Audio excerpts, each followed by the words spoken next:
It's a Purple Friday inside the vault, the 12th of December. Welcome inside the channel for a Ravens Lunch Hour live stream. I'm Bobby Trossett. This is my co-host and partner, Sarah Ellison. And we're going to do things a little bit differently right off the top here. A former Bengal, a former offensive lineman in the NFL, and a member of the Cincinnati Ring of Honor, Dave Lapham, who's been serving as a radio analyst for the Bengals radio network for years, is going to drop by right off the top of this show. We're just waiting for him to pop into the waiting room. So typically we do those game previews, Sarah, a little bit later on in the show. Today we wanted to make sure we accommodated his schedule, and we hope to link up with, of course, Devin's sister, Kelsey, another time.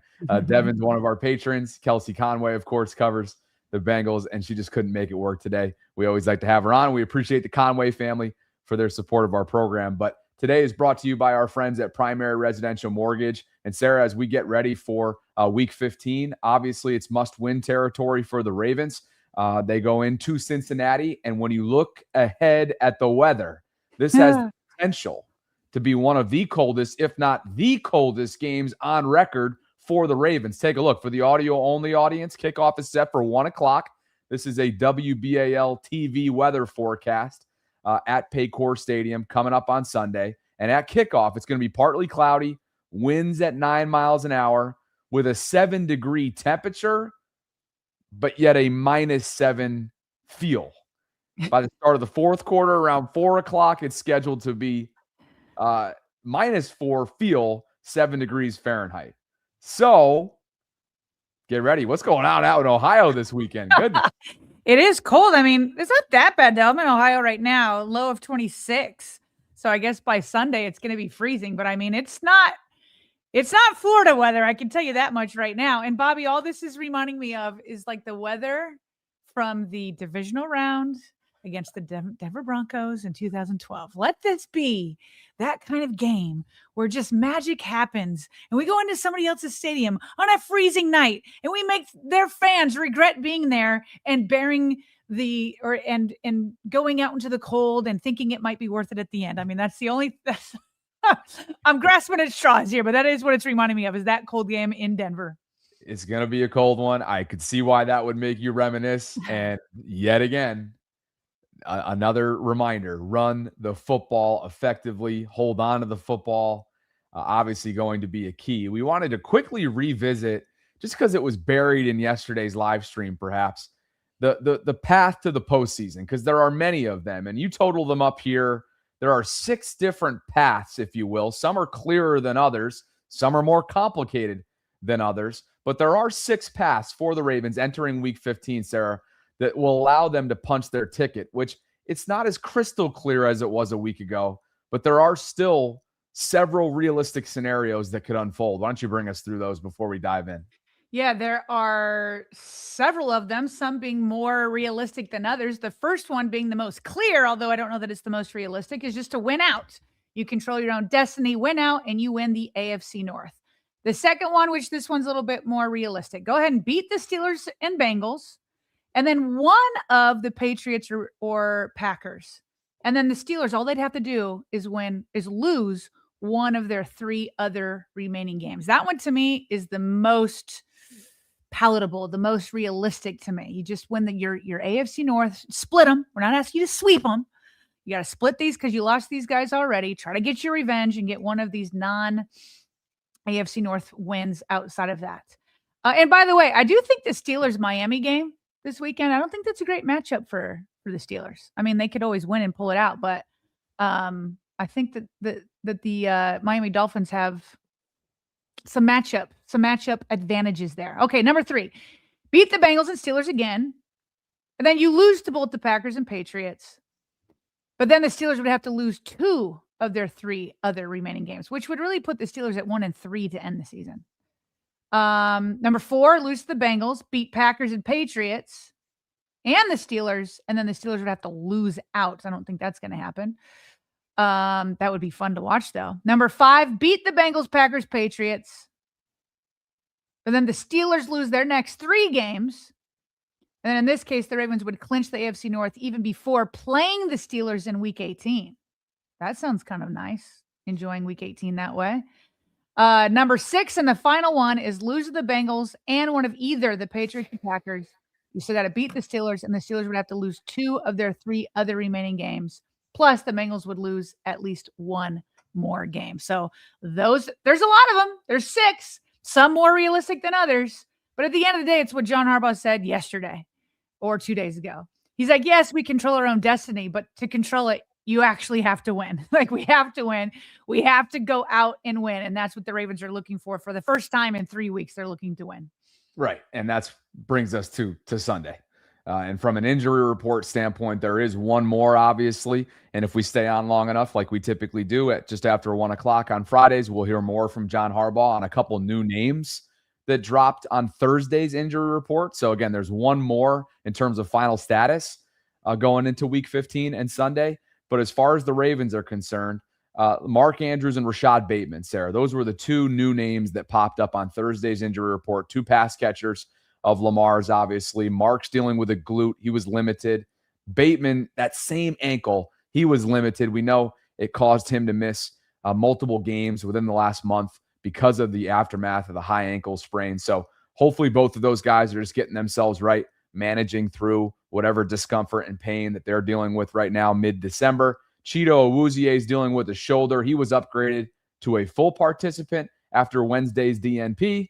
Lamar, most importantly, after the rest day on Wednesday, to no one's surprise, on Thursday showed up as a full participant.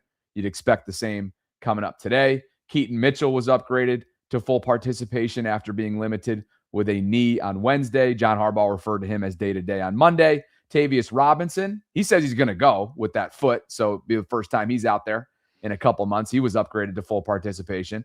Ardarius has been full for the last couple of weeks, and he finds himself in the middle of that 3-week window, as does Tavius, before those guys, or one of the guys, need to be activated off of injured reserve.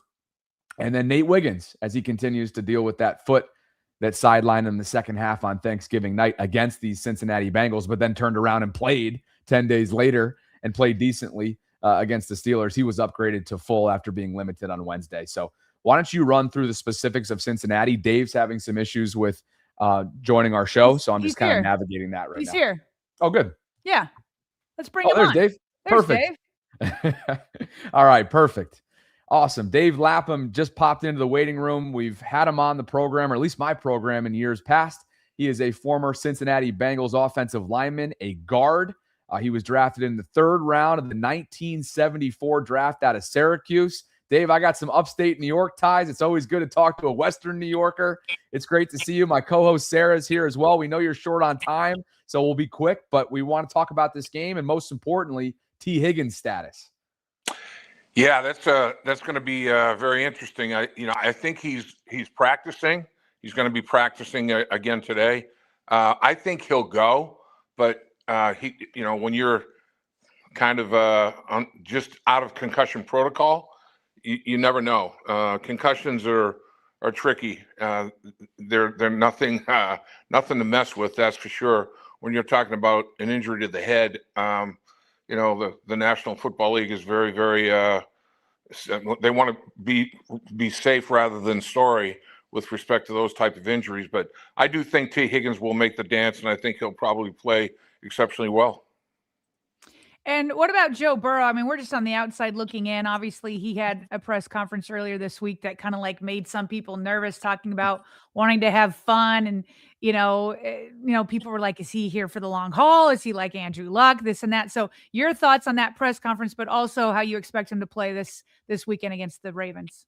Yeah, that press conference was interesting, Sarah. It drew a lot of attention from the media and from the fans around the National Football League, in particular Cincinnati Bengal fans. Joe Burrow was basically saying at stages during the course of that presser that he's just not having fun. He wants to have more fun playing football. Football's supposed to be fun, and but he's also beaten up a little bit. So he's fighting some injury. I guess he's trying to get his mind right as well. But there's no way he's not playing. I think that's that would be crazy if he thought that people thought that he wasn't going to play in this football game against the Baltimore Ravens. He loves matching up with Lamar Jackson. He has a high level of respect for Lamar Jackson and what he brings to the table. He really admires his game, and Lamar Jackson's unique, boy. He's one of one. There's no question. The mold was broken after Lamar Jackson was introduced to the National Football League. That's for sure.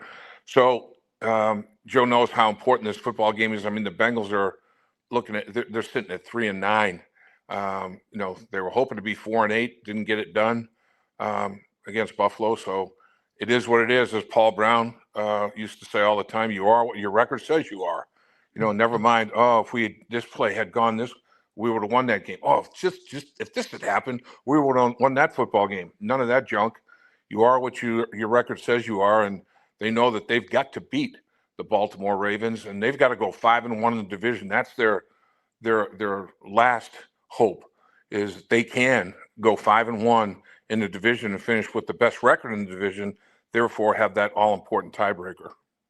And Dave, maybe that's why Joe, during that same press conference that Sarah referenced, was like, we're not even thinking about the playoffs right now, right? Which I'm sure to some was like, what? But you can't, because like you said, you are what your record says you are at the moment, and all you can control is what's coming up on Sunday. And we all remember what happened 2 weeks ago on Thanksgiving night. This was a team, in the Ravens case, that coughed the football up 5 different times that night. What do you think the formula is to really? I mean, you just said it. Cincinnati has to sweep the Ravens to stay mathematically in this. Absolutely, and the biggest key to it is what you were just referencing: turnovers. And that's the biggest key in any football game, in my opinion, at any level. If you're talking Pee Wee football, high school football, collegiate football, or the National Football League, you can't give the football away. You have to have ball security. You have to win the turnover ratio. You can't be minus one. You can probably tolerate. I mean, a lot of teams have won football games going -1 or even. But man, you go -2, -3, -4. It's tough. That's a tough dynamic. You're basically saying, I'm going to give you 2 more possessions to do what you want to do with the football, and I'm taking 2 away from myself. I mean, that just doesn't make any sense. That's not the way you want to play football. You want to end up with more possessions than not in a football game. So I think that's going to be one of the biggest deals in this football game. And then also with Baltimore. Baltimore always figures out a way to run the football well against the Bengals. So the Bengals are going to have to handle that running game. The ground attack of the Baltimore Ravens is real. Lamar Jackson is a big factor in that. Henry is a genetic freak at his size and his speed. What he can do on a football field is rare. There's not a whole lot of Derrick Henrys around, that's for sure. So the Bengals are going to have to really do a good job in that regard. And then on third down, I think is another key. That would be my third key to the game would be winning the third down battle. You want to have a third down percentage that is above 50% if possible, and keep the opponent below 50%.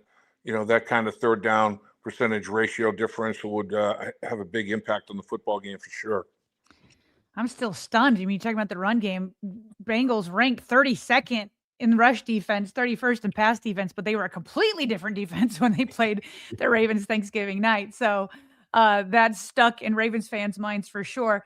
Hey, Dave, almost pretty much all the coaches in the AFC North don't seem to have a ton of job security. I mean, maybe they are in the owner's eyes, but in fans' eyes, all of them are taking a lot of heat, certainly here in Baltimore. With Zach Taylor, what's his seat temperature? And he does have a franchise quarterback. He has been injured. They've kind of underperformed in terms of getting to the playoffs. How comfortable is Zach Taylor's job right now? That's a great question, Sarah. That's another good one. You look at it, and John Harbaugh is in danger of losing his job. I can't believe that. I mean, if there's one guy or 2 guys in the division that I would never question whether their job's in jeopardy or not, would be Harbaugh and Tomlin. I mean, Tomlin's never had a losing season in Pittsburgh, but he's catching heat now, boy. I mean, his most recent presser, it was interesting to see him, kind of ward off those questions and about his future with the Pittsburgh Steelers. But you're right. I mean, when you look at it, Cleveland, obviously, that's not a secure spot to be as a coach, the way things are going up there for the Cleveland Browns. And here in Cincinnati, Bengals haven't made the playoffs in 3 straight years with Joe Burrow as a quarterback. Now, Joe hasn't been available for every game for those 3 years. He's been available for maybe half of them, half the snaps, pretty much in that time frame. So keeping Joe Burrow healthy is a big factor. But yeah, I don't think there's any head coach in the National Football League that can say, my seat is totally secure. I'm not going anywhere. I do think though that Mike Brown has a healthy dose of respect for Zach Taylor, and he was instrumental in the hiring. He makes the final call anyway on all the stuff, big decisions organizationally. But he really believes in Zach Taylor. He looks at him as almost another son, really.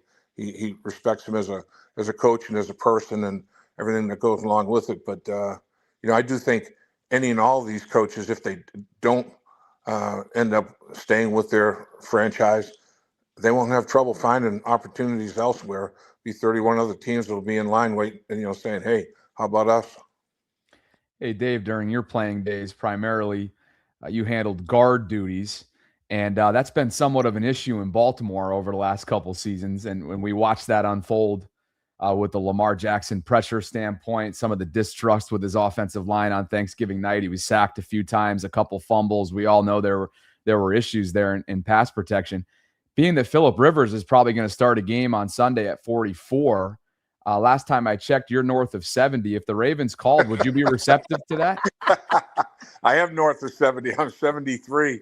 That would be a joke, literally. That would be a farce, really, to watch. But it is amazing.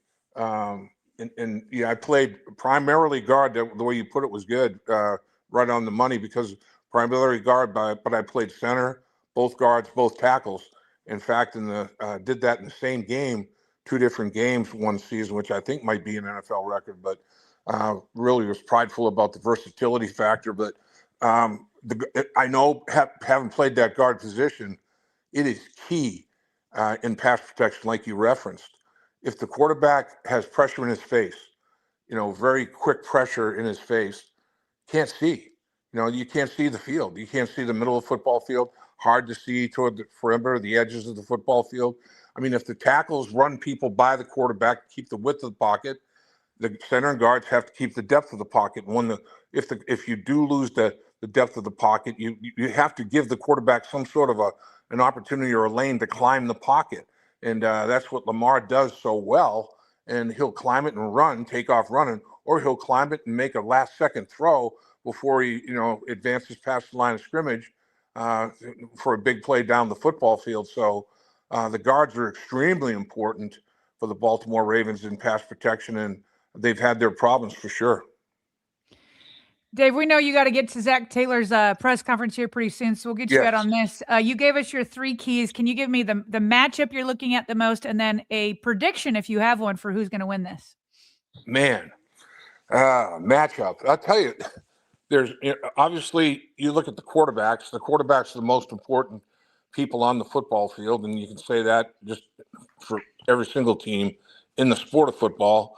So I think the quarterback play, which team gets the most effective play out of their quarterback, will get a leg up in this football game. There's no question about that.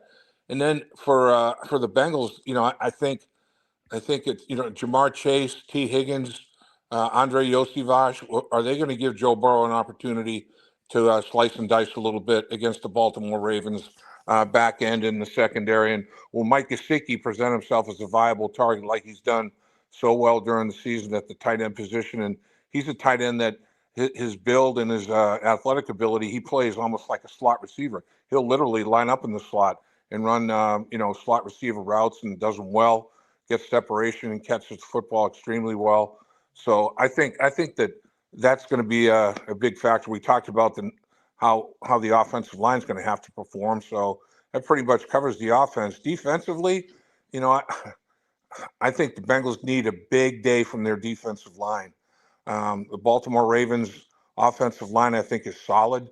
I'm not saying that they're playing their best football, but they've always played well against the Bengals. I mean, they're a physical group, and the Bengals are going to have to get some pressure off the edge on Lamar and make Lamar try to climb the pocket like we talked about. But then the defensive tackles have to finish it off.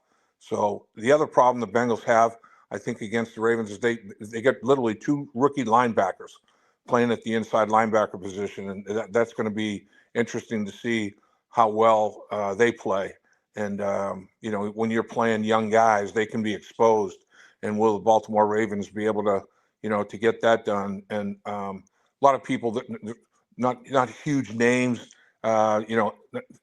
names around that everybody around the NFL is, oh yeah, they have that receiver, this receiver, and that receiver. But that receiver group is solid, and they're going to have to step up and make plays for their quarterback. But I mean, I've always been a huge Mark Andrews fan. I love the guy.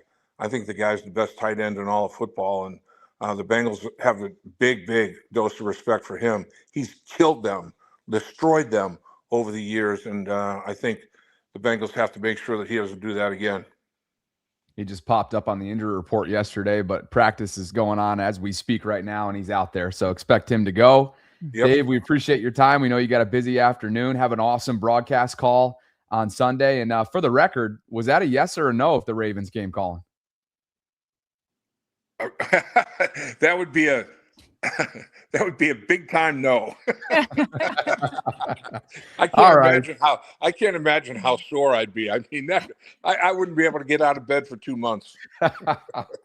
All right, fair enough, Dave. We'll have to keep searching then. Appreciate you. Thanks, guys. Appreciate the opportunity to visit. Absolutely. We do as well. Dave Lapham, former Cincinnati Bengal. Gosh, he played for the New Jersey Generals from 84 to 85, but the big portion of his career was from 74 to 83 in Cincinnati. He played his college football at Syracuse. He's originally from Wakefield, Mass., and he's a Ring of Honor member for the Bengals, and he's been calling radio broadcasts for 30 years. So we appreciate his time, and I had to get that in there a little bit there. He's just a football guy through and through. I was like, Dave, what's one matchup you're looking at? And then he went through all the matchups. He just had them all. I know. That was awesome. And what's also awesome is that, yes, while Mark Andrews has returned, and that's good news after showing up, and I shouldn't say returned, right? He's out there. He was limited on Thursday, but he looks good based on what the beat is sharing right now, if you will, now that practice is getting underway. But one area of concern is Bateman, who's not present. So Rashad Bateman is not present with that ankle. We know that he's already missed a couple games, Sarah, within the last month or so. And Ronnie Stanley sure seems like he's just continuing to. His Fridays. Okay, Dave's intuition led him wrong on T. Higgins. He is out. Oh, that's T. official. Higgins is out on Sunday with a concussion. That is the right call for the human, I would think, based on what's happened with him the last couple of weeks. I'm surprised they were even given it a shot based off of 2 concussions in, what was it, 3 weeks? Something like that? Something like that. And Shamar Stewart is doubtful. So those are 2 key pieces to the Bengals' efforts on each side of the ball. No T. Higgins, concussion protocol. Shamar Stewart, their rookie, doubtful. And what's crazy is, T. Higgins wasn't out there on Thanksgiving. And that was making me feel a little bit more confident that the Ravens could maybe put together a win, that it was like, okay, they can sell out and try to stop Chase. And he didn't have any touchdowns, but he had some deep passes. He still hurt the Ravens for sure. So Dave never gave a prediction. Are we going to give ours, or do we want to go super chats and come back to it? Should we give it right now? Yeah, sure. He was, as you mentioned, the Zach Taylor conference is literally going on as we speak. Yeah. So we want to make sure to get him out of there. But we can do that right now. The way, by the way, the receiving distribution worked that night on Thanksgiving was, to your point, they did keep Jamar out of the end zone, but they didn't keep him down. 7 receptions, 110 yards. You remember that long of 43, which was a beautiful ball and a better play made by him. Chase Brown was that the one that people are complaining that he pushed off? I mean, and not one that you would call, but similar to Zay. That it was like one didn't get called and one did. Like, I wouldn't have called Jamar either, but I also wouldn't have called Zay. Probably. Yeah. I don't remember though if that was the one or not. there's been a couple in the last couple weeks, like DK. Certainly, there were some there's DK Metcalf plays that I know people wanted a closer look at. Yeah. They had that big 20-plus yard play to Andre Yoshivash, where I think Roquan was back in coverage there, and it was right at the tail of the end. It was right at the plane there. I think it was at the one, ended up being down at the 1 or the 2, but that was a big play. So outside of Jamar, from a production standpoint, they actually kept people, under wraps decently. But then again, you had 1, 2, 3, 4, 5, 6, 7, 8, 9 different players that caught footballs for Joe that night. So he was just distributing the football, and it was kind of a, hodgepodge worth of productivity. So anyway, you ready for a prediction? Sure. Yeah. This is tough. I would like to think that, Joe Burrow seems down. They don't have T. Higgins. Shamar Stewart may not be able to go. They're already out. Hendrickson, even though they haven't been using him much anyway. I just have a hard time believing that the defense can slow down the Bengals offense. And on top of it, that the Ravens offense can keep up with the Bengals offense. I don't anticipate 5 turnovers again. So that should alone bring the Ravens back much more into this game. But I'm just not seeing an offensive line that keeps Lamar Jackson comfortable. I do think that Lamar each week has gotten better.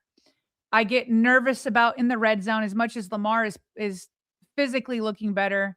The red zone woes have continued. Third down woes continue. And I get nervous with Todd Monken against a team that scores a lot of points.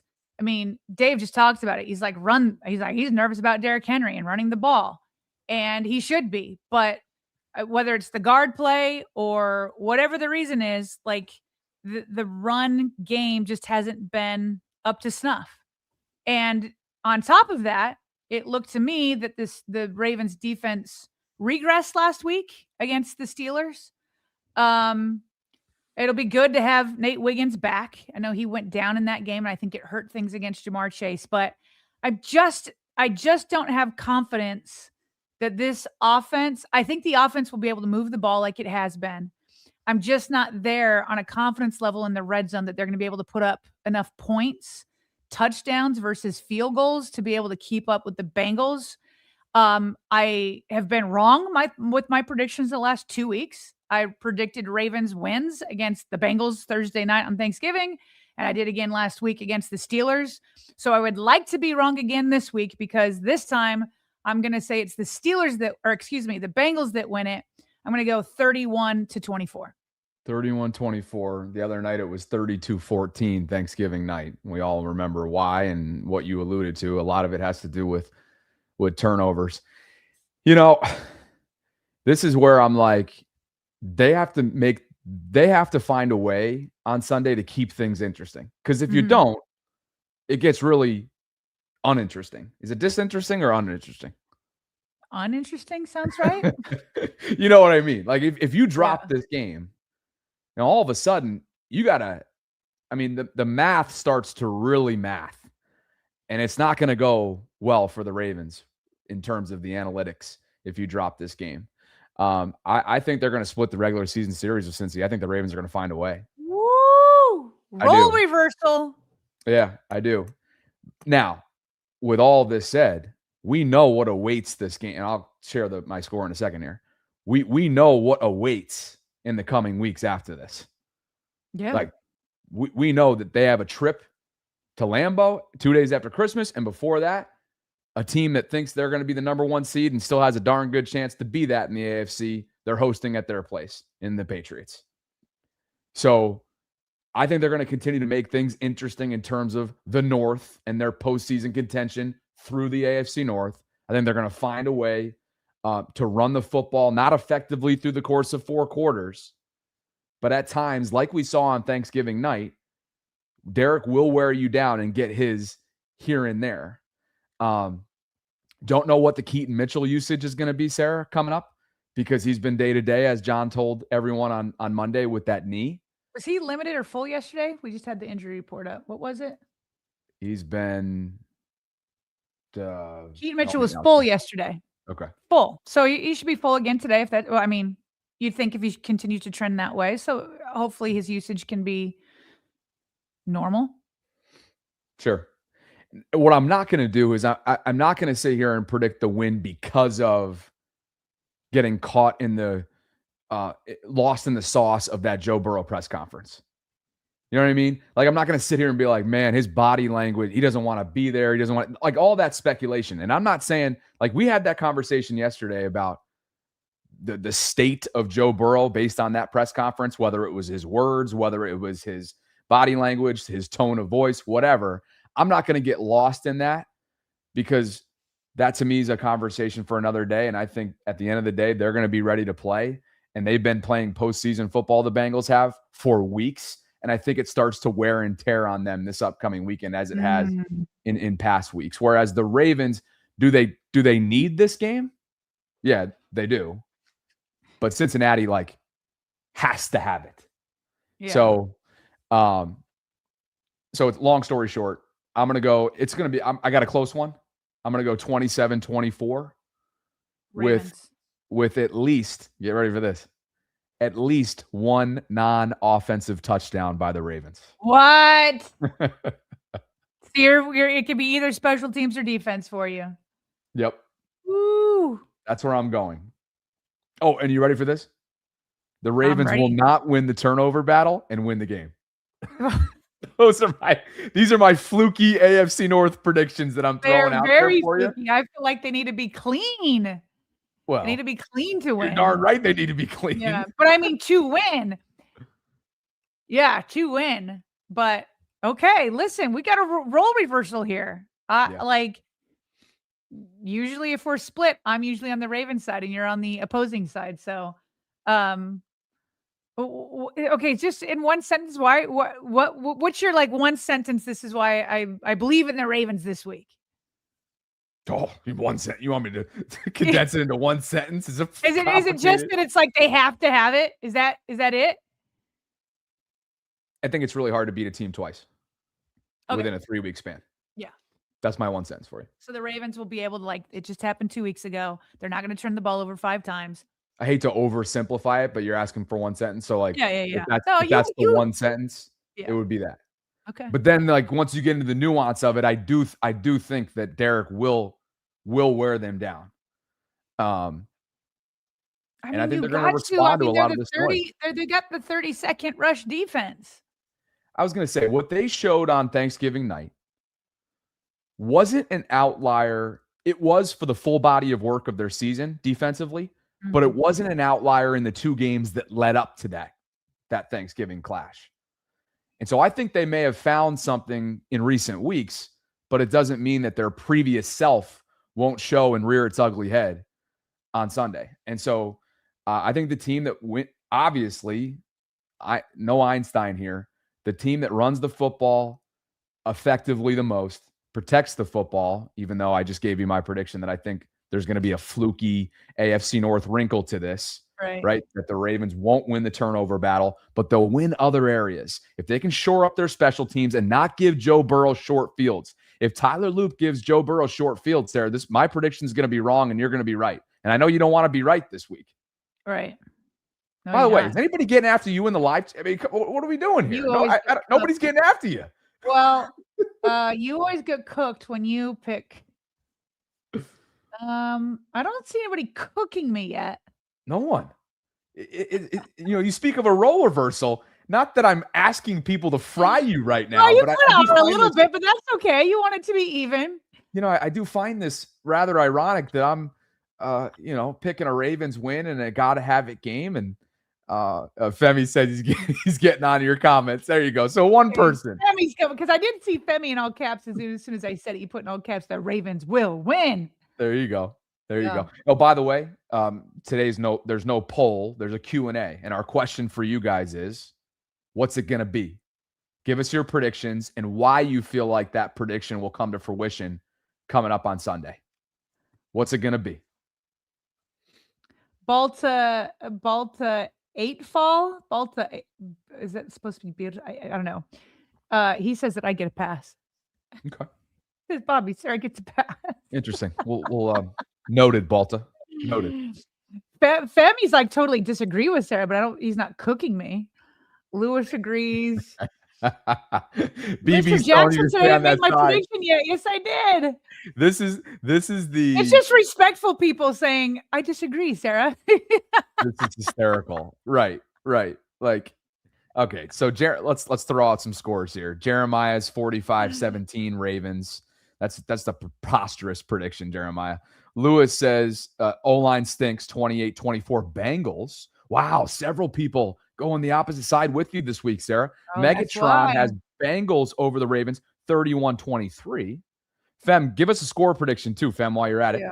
Notorious I have Ravens PTSD fan. from 5 turnovers. I do, but I also have PTSD from the Ravens' lack of red zone success. I don't think they're going to have that many turnovers again. I'm nervous about the red zone and keeping up. You can't trade field goals with touchdowns.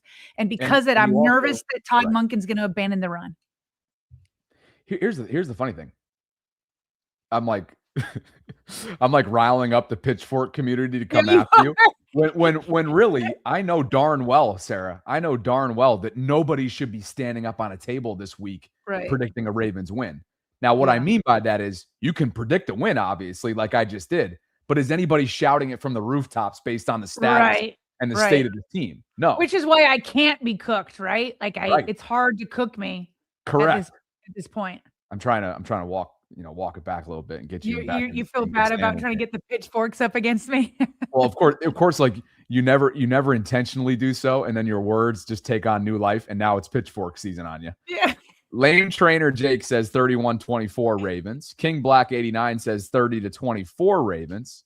Jeremiah says blind squirrel Bobby gets this one. I hate you, Jeremiah. I really do. It's a deep hatred. It's a deep-seated hatred. Frank says 24-13 Bengals. Melvin has it 35-20.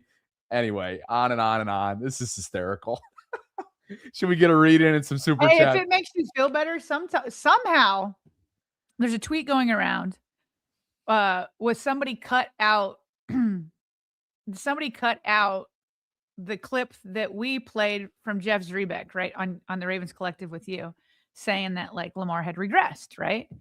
And so somebody took that clip and put it out there, but somehow all 3 of us were like, we're all getting slammed for Jeff's take.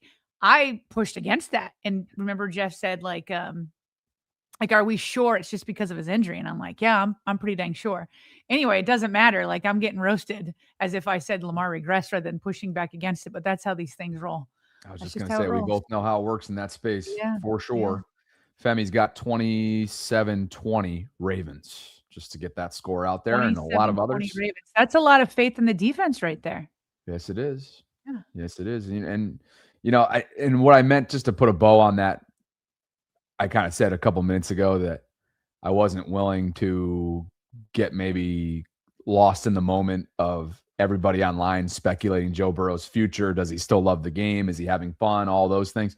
I just refuse to let myself go there because of a vulnerable press conference that was 15 minutes middle of the week before Sunday. Like I can't get lost in that.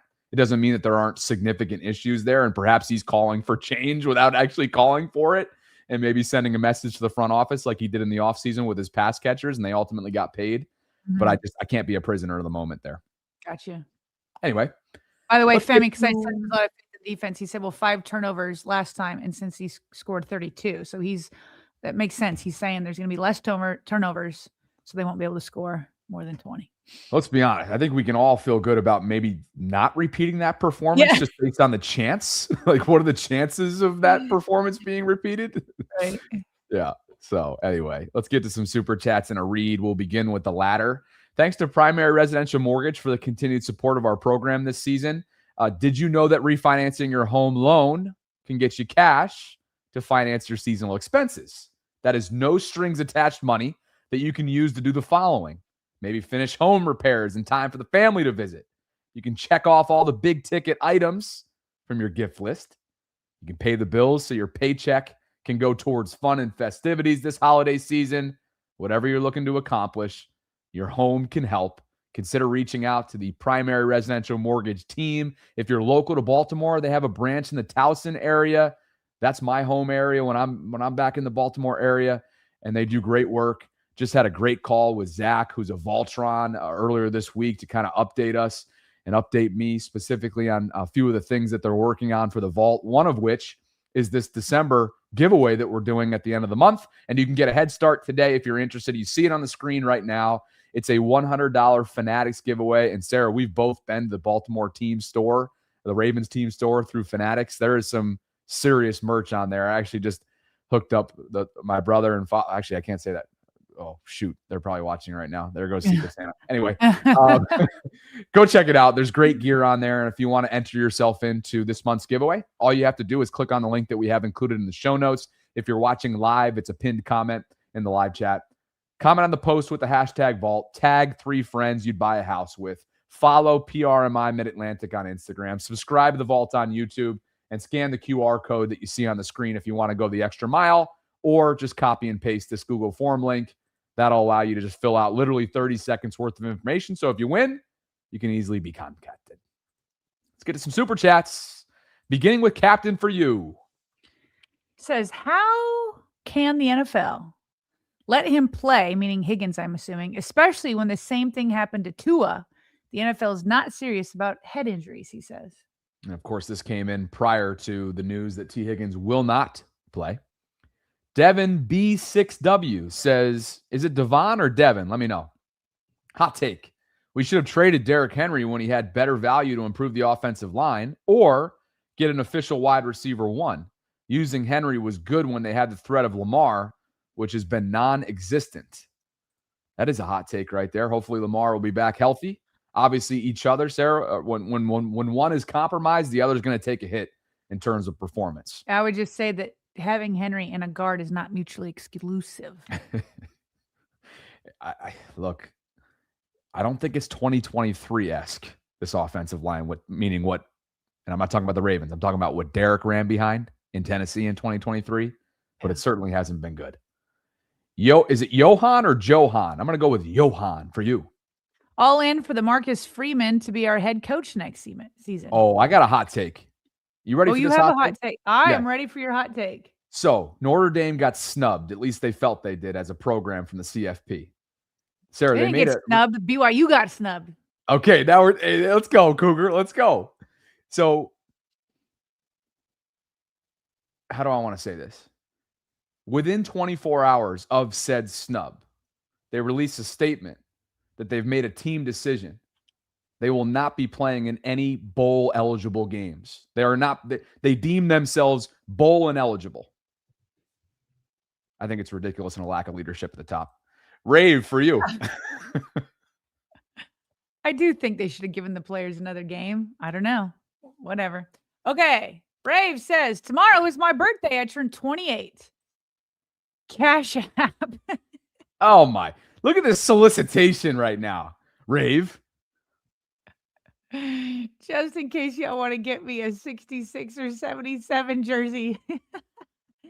Seriously, though, love y'all. Hashtag Ben Cleveland. Rave, happy early birthday, brother. 28. You're 28, man. Big one. Looking forward to having him on the program, I'm sure, to celebrate. C Brittle 9730 is celebrating 6 months of channel membership with us. And C says, to take the edge off, join me in my new drinking game. A drink/shot every time 77 flops.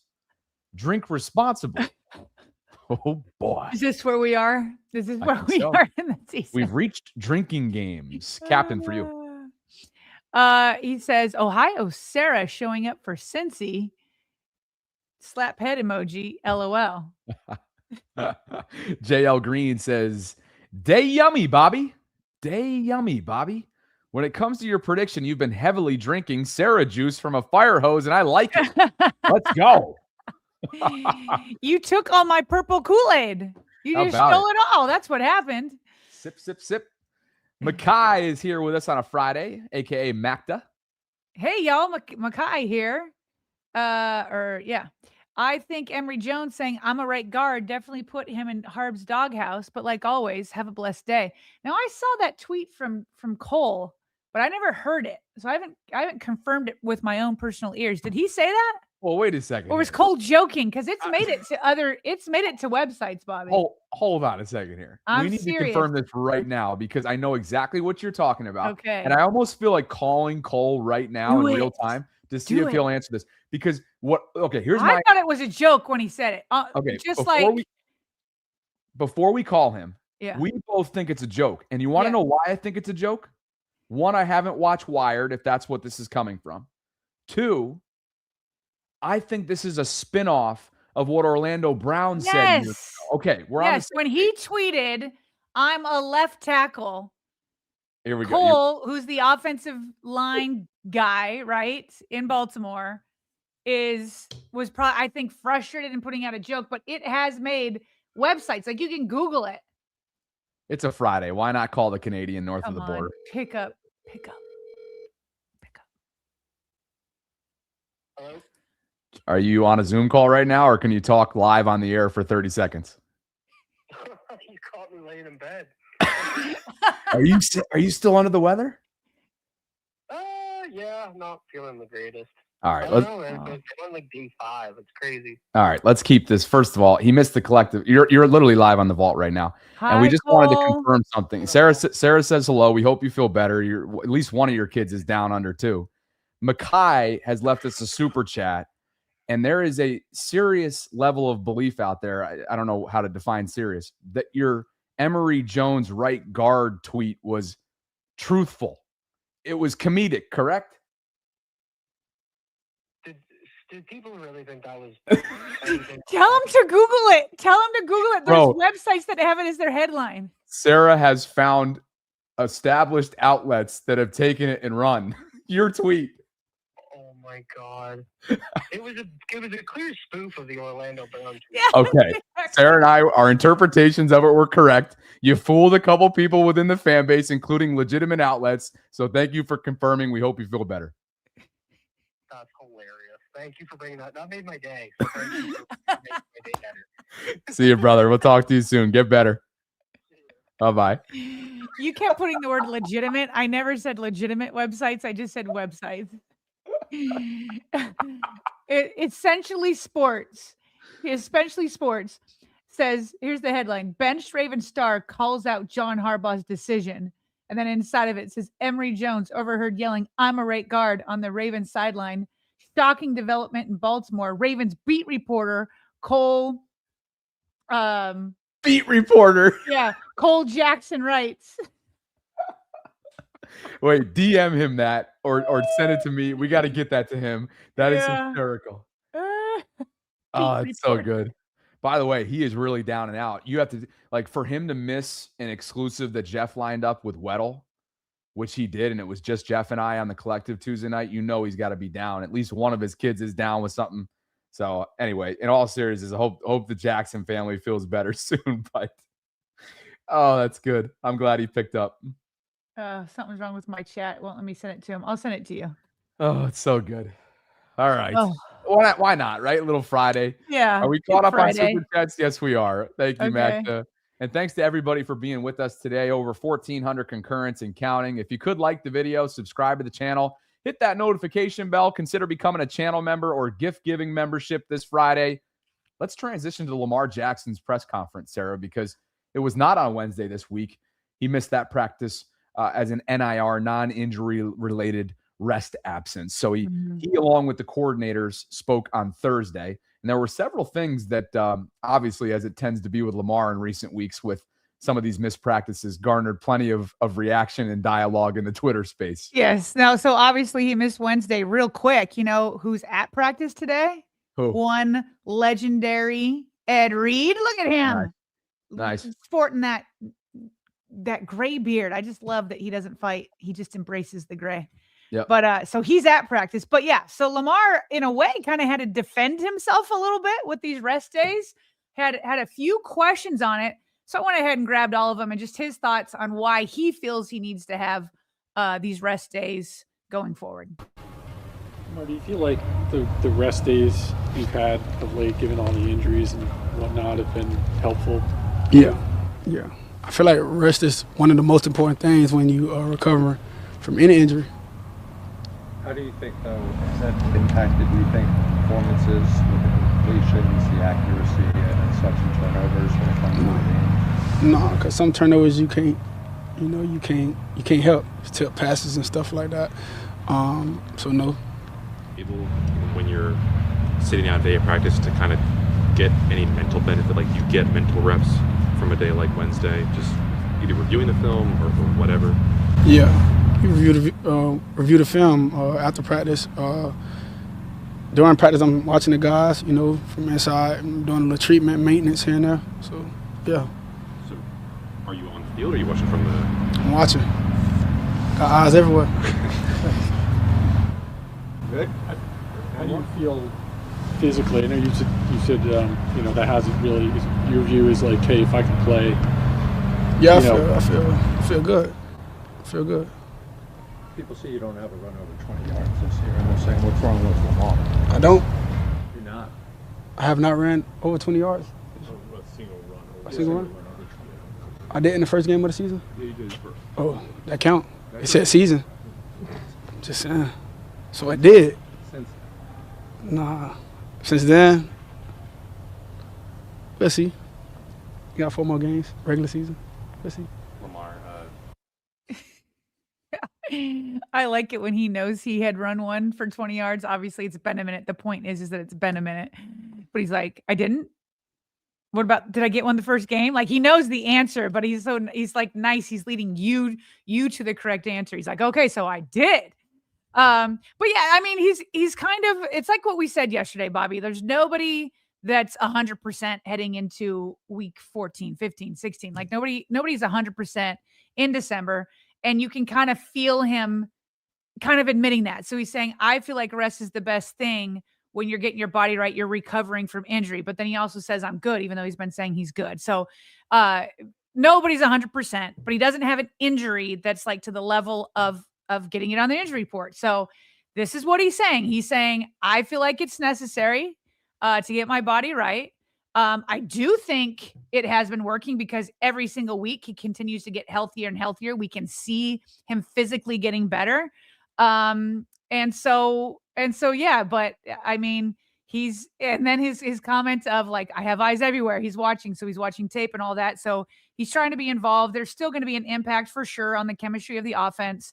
But you have to like do a cost benefit analysis. Like, do you want the chemistry or do you want your quarterback feeling, or you want the ultimate chemistry, right? They'll try to get it on Thursday and Friday and, through talking and all that kind of stuff, versus making sure that your quarterback feels physically the best that he can. So I imagine he's doing this cost benefit analysis of like, me feeling at my best might be worth, a drop in the chemistry, and hopefully I can work to get that as good as possible on Thursday and Friday.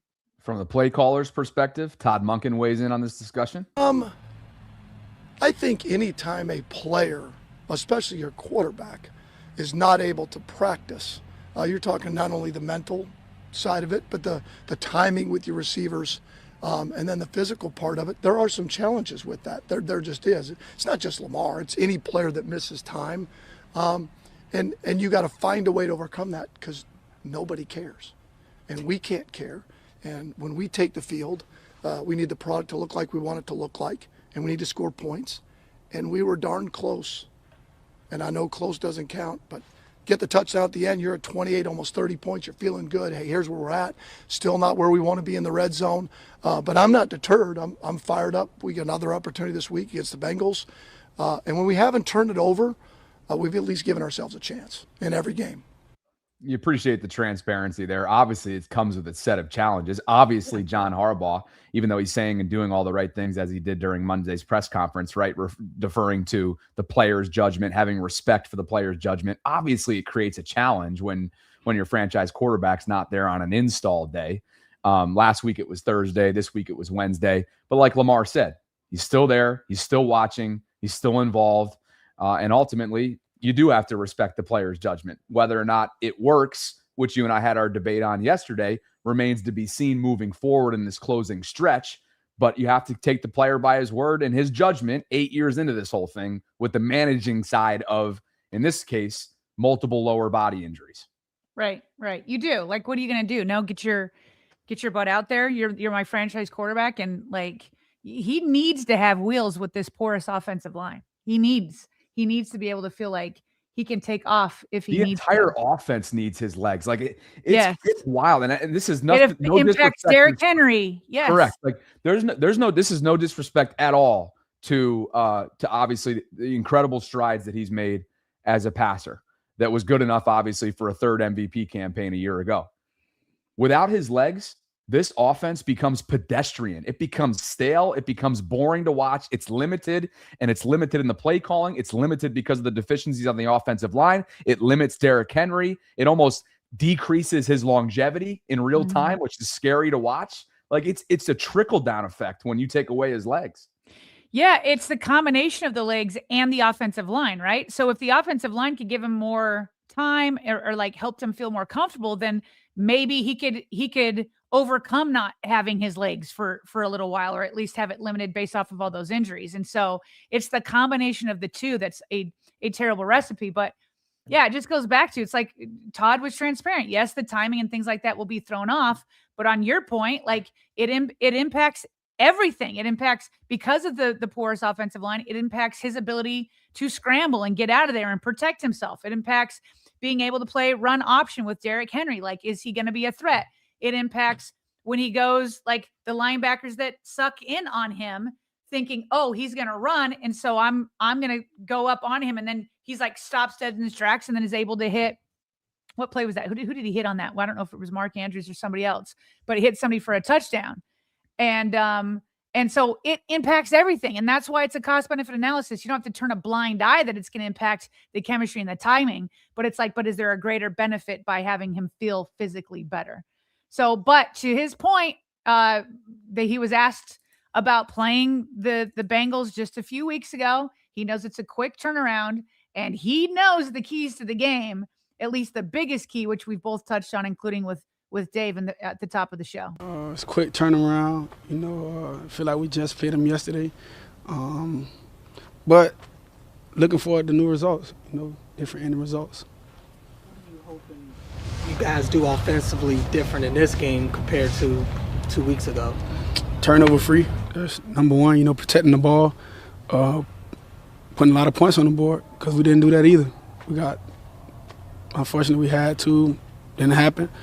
But two more, on top of the 14 we had, but it didn't happen. So I'm looking forward to scoring more points this week. Turnovers. He knows it. Points and turnovers. It's simplified as it gets. They cannot turn the ball over, and he knows it. Yeah, the 5-1 turnover loss there on Thanksgiving night is where it started. From there, it leaked into a ridiculous change in time of possession. The difference in time of possession in that game was staggering. Cincinnati possessed it for almost 17 more minutes, 17 more game minutes than the Ravens. They had 7 penalties, which negated 53 yards that night. They were 3 for 10 on third down. Remember the play distribution? The Ravens ran 57 plays to Cincinnati's 80. It's not a winning formula. Forget AFC North football. That's not, to use Dave's reference, it doesn't matter if it's Pee-wee football, high school football, college football, backyard football, whatever it is. You're running 57. Let me do some quick math. 33 less plays than Cincinnati? Yeah. It's not gonna cut it. It's not going to cut it. You got to hold on to the ball. You got to convert on third down. Yeah, it's not going to cut it. And by the way, I mentioned the offensive line a few times. We've obviously had that original report during the game last week that Daniel Fa'alele came over to Lamar, or at least the initial report just said that they talked. Then Tracy Wolfson had to clarify and say, well, it was Daniel Fa'alele that approached Lamar. She says Lamar never talks to anybody. Daniel Fa'alele came over to him and said, they know what we're doing. Well, Lamar's like, no, I didn't go to Daniel, and Daniel didn't come to me. I don't know what anybody's talking about or where this report came from. The report from the sideline on Sunday's game that I think you and Daniel Fa'alele. No, I saw that. That's had a conversation. No, I didn't say anything to him. Did he say anything to you? No, I don't know where that came from. It wasn't me. And it wasn't for Lele, so I don't know. What? I don't know.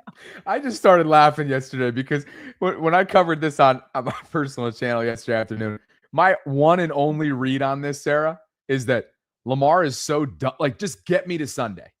Get me to Sunday. Everything that took place on Sunday was beyond frustrated. He said his frustrations were through the roof. I don't think Tracy's lying. I think Lamar's ready to move forward, and he wanted nothing to do with anything related to most of yesterday's press conference. Just the fact that he's like, it wasn't me. It cracked me up. It cracked me up. It's like, you think Tracy's just like, hey, Jim and Tony, I'm actually down to the sidelines we go. Okay, interrupting the A-team of Tony and Jim to tell you something that I just completely made up.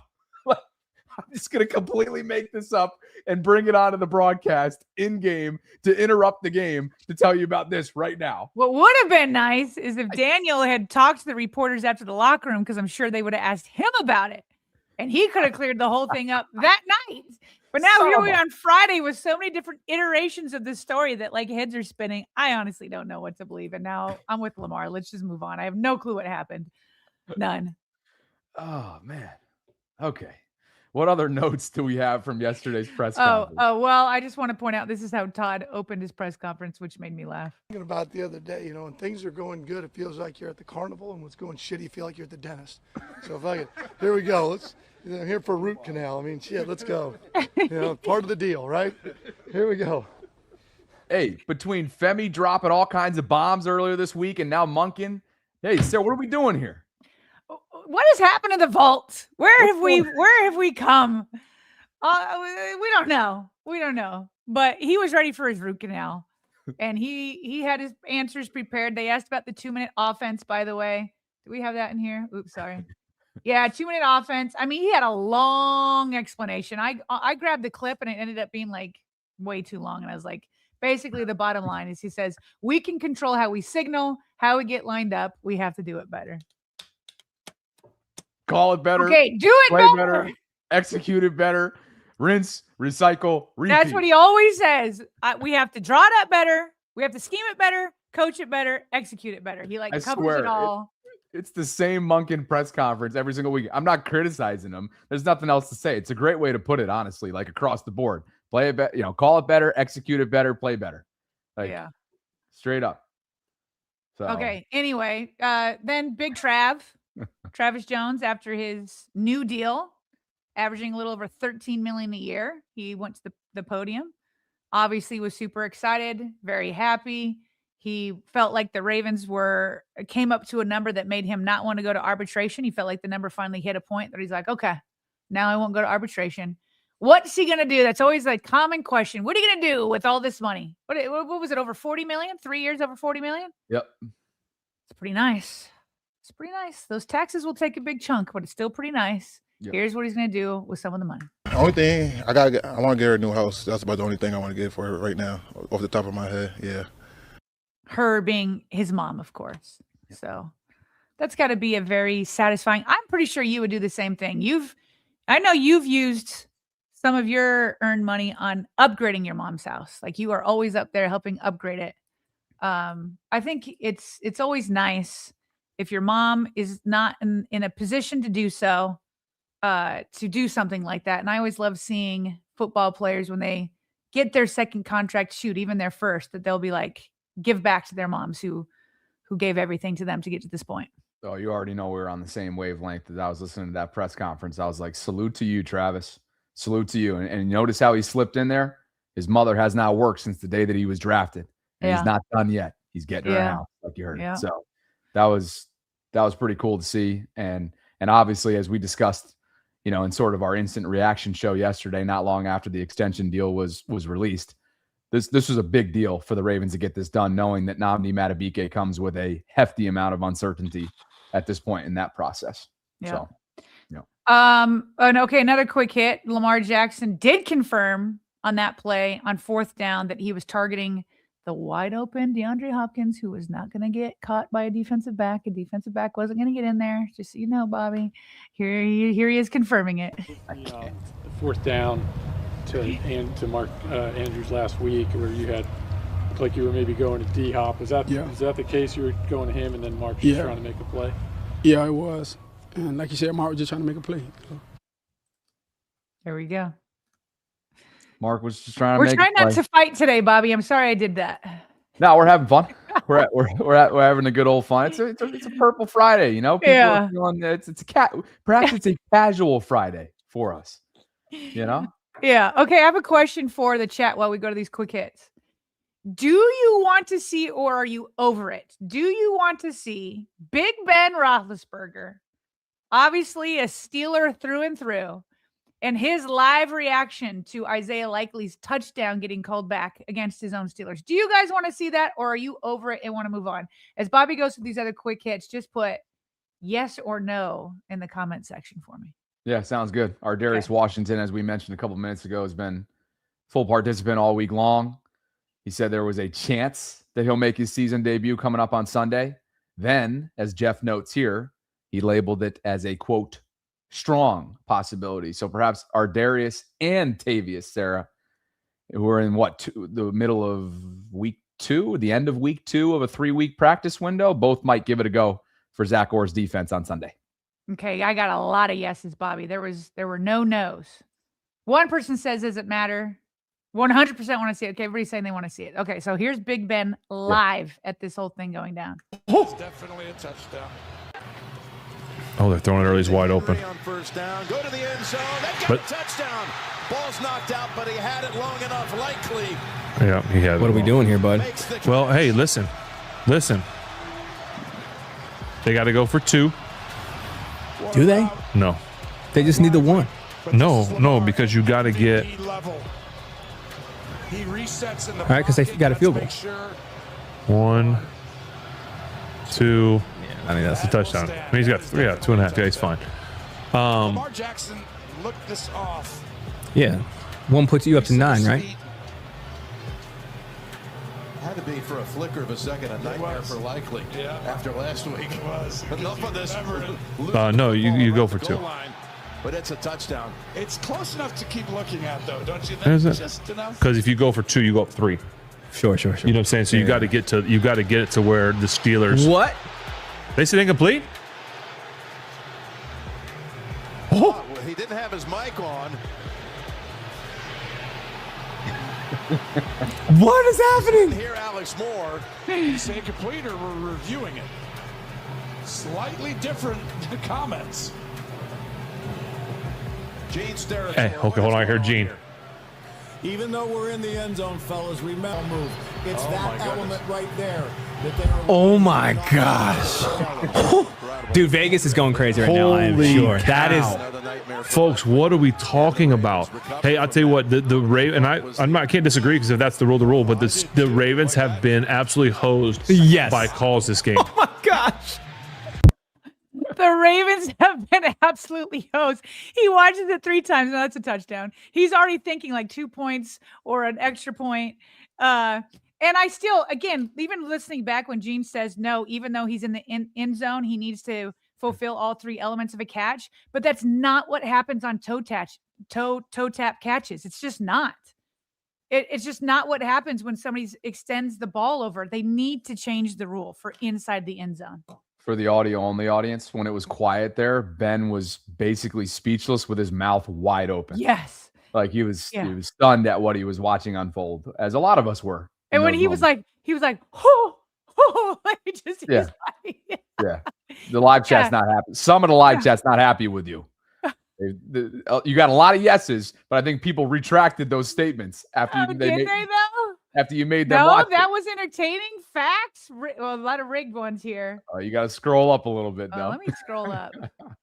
And as you do that, we discuss this as it relates to TJ Watt. No, he was hospitalized. Anybody being upset. There's only a few people that say move on. Oh, I saw a few up top there. No, bro. They said BS, meaning like BS on the call. Yeah, we'll see about that. Oh, Evan says, man, reliving this torture. Sorry, Evan. Femi said yes. Nah, nobody's torturing me. I'm good. You sure you scrolled up enough there? Or am I speaking into existence again? Just tell me what it was. Just say what was said. I overlooked it. All I saw was it was get this off the screen, something like that. Okay. But, You threw this in here on TJ Watt from yesterday. Yeah, like this is crazy. TJ Watt apparently was receiving treatment. Now, it doesn't mean that the treatment caused it. I've seen, what's his name? Is it Chow? The guy who used to be like in the league for 30 years being one of like the Chargers trainer or something like that. You know what I'm talking David about? Chow? Yeah, he's like one of the original online like doctors that like to diagnose things online, but he's actually been like he was actually 30 years in the league being a trainer and doing that stuff. Anyway, he was just basically saying like it doesn't have to be that like it was the trainers that did this, but as he was receiving treatment at the team facility, according to Brooke Pryor, our friend of the show, he started to feel discomfort in his lungs. So they took him from the facility and took him over to the hospital. This is the Steelers' statement on it, saying TJ Watt is currently in a local hospital for further medical evaluation of his lung after experiencing discomfort at the practice facility on Wednesday.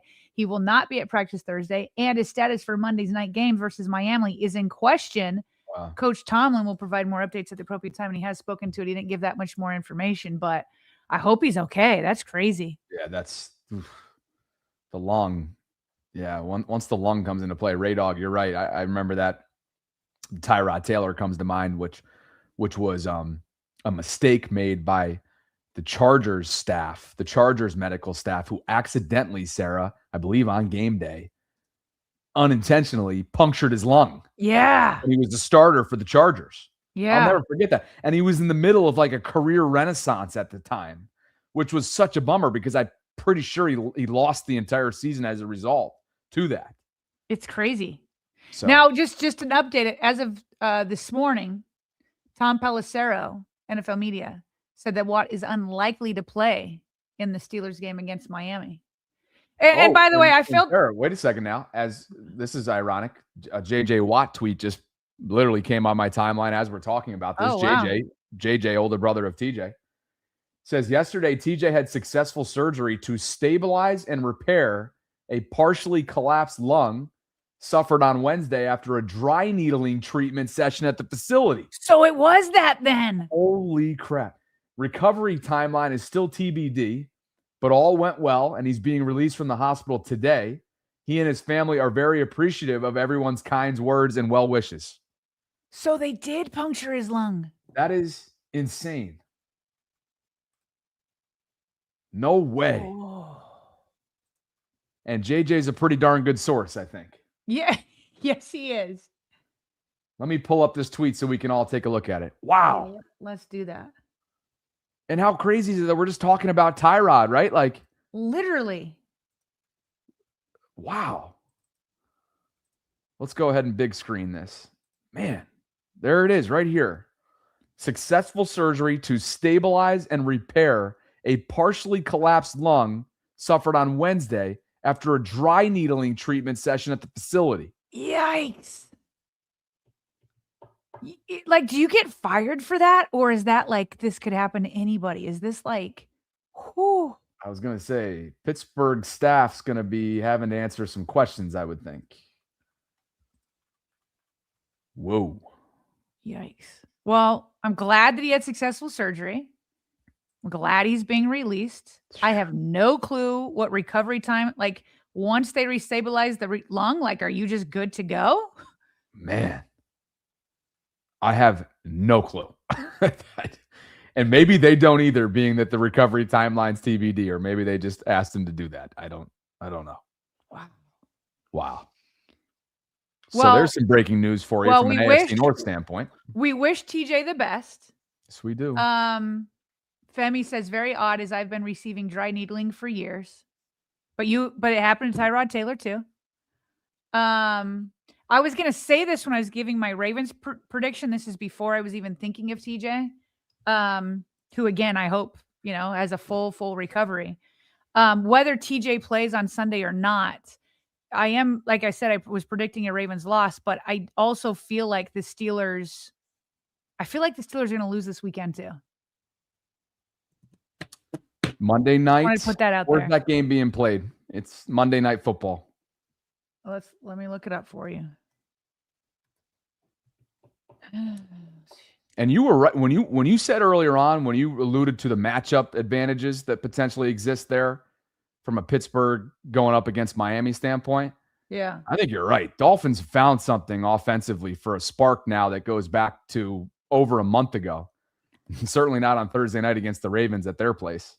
But I could see Miami easily moving the ball on Pittsburgh, especially if they don't have Watt. Especially if they don't have TJ. Right. Like, yeah. So if they found a spark, like, again, are they going to be able to hit the fades against them the way they did against the Ravens? I don't know. It just felt like prior to the Ravens, which I keep saying to people, like I'd say to other fan bases, don't use us as the measuring stick. Okay. Don't feel like they've suddenly turned a corner. Like this happens a lot. Right. And so it's like, I just don't know if the Dolphins can keep up the way they've been playing. I just don't know that the Steelers can score enough points.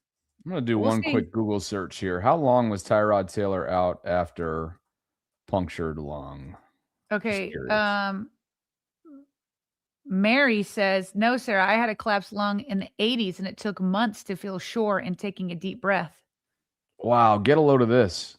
That's significant.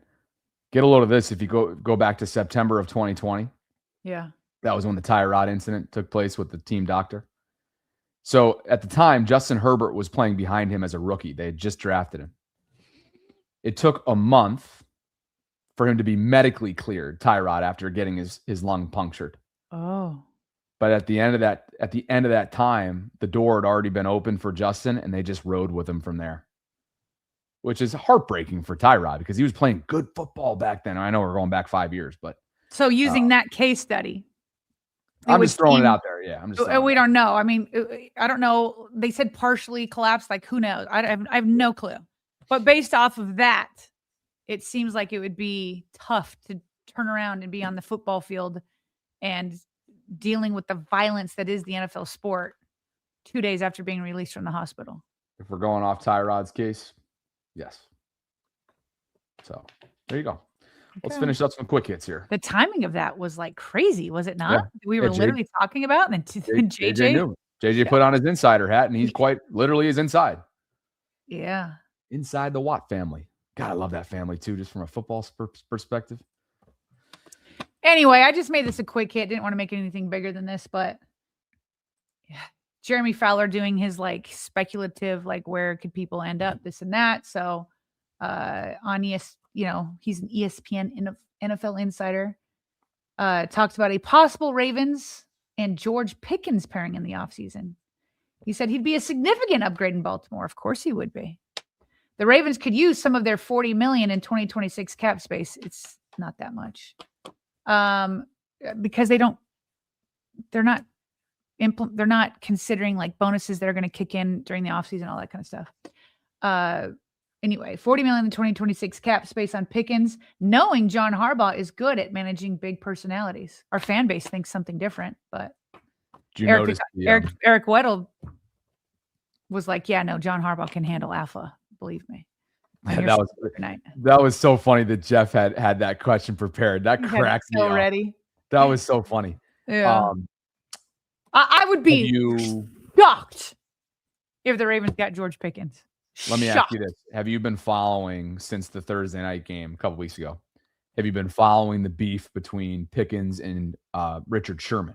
No, not in depth. I've just seen it kind of peripherally. Is that a word? I remember the night of Sherm called him out saying it didn't like he was trying, all that kind of stuff. But I didn't know what Pickens' response was. Oh, he went off online on an Instagram story. Basically, I mean, yeah, these two went at each other. And Sherm was Pickens was calling out Sherman for his lack of role in the Legion of Boom, the Seattle days for the defense, which is ridiculous because Sherman was like the pulse of that team in a lot of ways. But the point is, in bringing this up, there's a behavioral trend that dates all the way back, obviously, to what led to his demise in Pittsburgh, that when Pickens wants to be great, he's one of the best in the league. And then there are times where behavioral things come into play whether it's body language, attitude, involvement in the offense, whatever it might be, effort at times, to use Sherman's take, that it's a slippery slope. And if you're Jerry Jones, you got to ask yourself, is that worthy of, record-setting extension money that Pittsburgh passed on and instead paid to DK Metcalf? Well, even putting all of that aside, the reason why I would be shocked that the Ravens sign him is because that they're not paying that kind of money at a wide receiver. How is that? When has that ever happened? And then could you imagine if they did that and the offensive line wasn't rebuilt? Yeah. No. Protect your quarterback first. I'm not against getting the quarterback weapons also, but there's priorities here, and the offensive line is first. Sure. Yeah. They're not. That is not the Ravens' way. I know a guy that's going to benefit from a retooled offensive line. Derrick Henry. Derrick Henry, who is one of four all-time running backs, as the Ravens put together here, with at least 1,000 rushing yards and 10-plus rushing touchdowns in 7 different seasons. He's done that this year, Sarah. He has. Despite what he runs behind. It's just funny because it's like half of what, you're thinking 2,000 yard season. So like 1,000 yard for him is like underwhelming, but it's still 1,000 yards. Right. But you're right though. When you're on 2,000 watch a year ago to the day, this feels a little bit underwhelming. Yeah. Man, that concludes though, Bobby, just a massive amount of quick hits that we had there. I thought that was kind of fun though. We did. Yeah. Today was fun. Today was fun across the board, and it's going to be even more fun now that we have more super chats. Yeah. Fun Friday fun. And Bobby, because it is Friday, we do want to wrap this up by 1:30. See how quickly we can get the super chats. We are getting requests about your date, so we'll get to that. Just super chats. Okay. Yeah. Won't be long story. Richard said, Bobby, you're forgiven for saying we winning with the Cole. With the cold call that you made, because it was so funny. Osmodius felt like the Ravens will lose, so he agreed with me. So he was upset with you that you said the Ravens were going to win. You get cooked either way. Okay. Yeah. Of course. But he said you made up with that live call to Cole to make sure that it was a joke. I love a good live call. I really do. Yeah. Captain says, can't have it both ways. Want him to get healthy, but we also want him to practice and take time away from getting treatment. That goes back to the Lamar discussion from earlier on.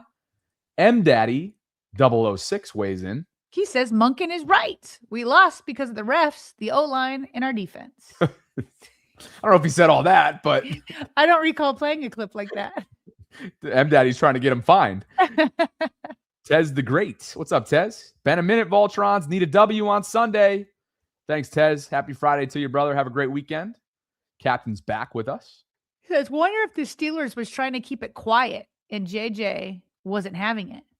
It's crazy. He's the one who broke the news and not the Steelers. Yeah. The Steelers weren't going to throw their whoever did that under the bus, I'm sure. We still don't know who it is. I was going to say this when you think about the inner workings of what led JJ to doing that and sharing that, I mean, if you're TJ, you got to be like, look, the team's not going to share this. It's going to be an undisclosed matter, but we have a story to tell, unfortunately. Yeah. Their statement that I just read right before that didn't say, just said, sustained. Exactly. Yeah. Didn't say how or why or whatever. And that's a slippery slope now, right? Now TJ has to walk back into that building. That medical staff has to walk around that building. I mean, knowing that it got out. Of course it has to get out if you're TJ. Yeah. And TJ was the source, I bet. Right? TJ was the source to JJ. I would think. Rap Sheet says dry needling is a treatment many players do at the team facility without issue to alleviate general soreness. Following one treatment, TJ was left in extreme pain and doctors quickly sent him to the hospital. A harrowing experience, but minor surgery and a full recovery. Oof. That's, in other words, Ian does not have anything on this. Yeah.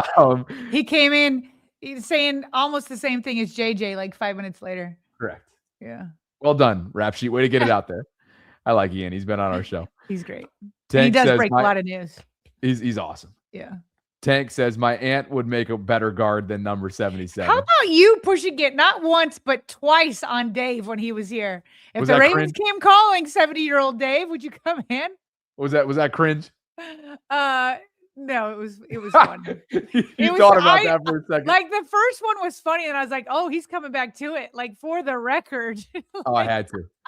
Because he's that age where you love a good chuckle out of somebody that's that age, right? And he's just such a cool dude that I had to get it. I just had to. I'm sure people are calling me all sorts of things for going back after the follow-up. Captain says we couldn't even control Deontay Johnson. LOL. Who could?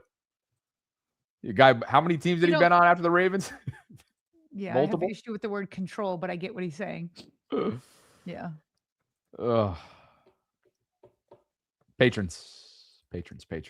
Myron McIntosh and Octavian House. Thank you both for believing in what we're building. We appreciate you guys, as always, for the support that you give us on a monthly basis. It's patreon.com/Ravens Vault podcast if you're interested in learning more about how to get involved. And again, shout out to Myron and Octavian. Enjoy week 15, gentlemen. Thanks, guys. And how did you enjoy your date last night to the Bucks game? One and done. Which had a wild ending that you didn't stay for. I can't believe that. Yeah, I had a 7 a.m. scheduled at my morning workout, group fitness, which I've been loving. Really good community here in St. Pete for a guy that knows no one. We were originally scheduled to go to Barcelona Wine Bar on Thursday night, last night. It was a hinge match. She's 25, lives in the Tampa area, born and raised. Cool girl, master's degree, good engineering job, good family, lot of things to like. Went to a tailgate prior at her request with some of her family friends. Super welcoming, got some food. Everybody was nice. They were offering me all sorts of different things. One and done. Just not a romantic connection. I think that feeling was mutual. It was really good company. I was the one that invited her to a game. I do think if I had to do it over again for a first date, you don't go to a game. It's hard. It's loud. It's loud. It's prime time. There's a level of drunkenness around you that's hard to concentrate at times. And quite frankly, it's a game. So and maybe this is just my football mind, but I'm like watching the game, trying to process what's happening in the game while also, being with her and trying to get that conversation started. Now, I'm not saying maybe do it for like a baseball game. Yeah, baseball would be good. A little bit slower. Yeah. A little bit slow. I've never been on a baseball date, but I have. Anyway, I think we were. Have you? Yeah, when I was single, way back when. Cool. He took me to an Orioles game. Orioles game. Yeah. Nice. Yeah, look, I think the feeling was mutual. We texted about it this morning so that it would just be handled right away and there wasn't any second guessing or people, in their heads about anything. And wish her well.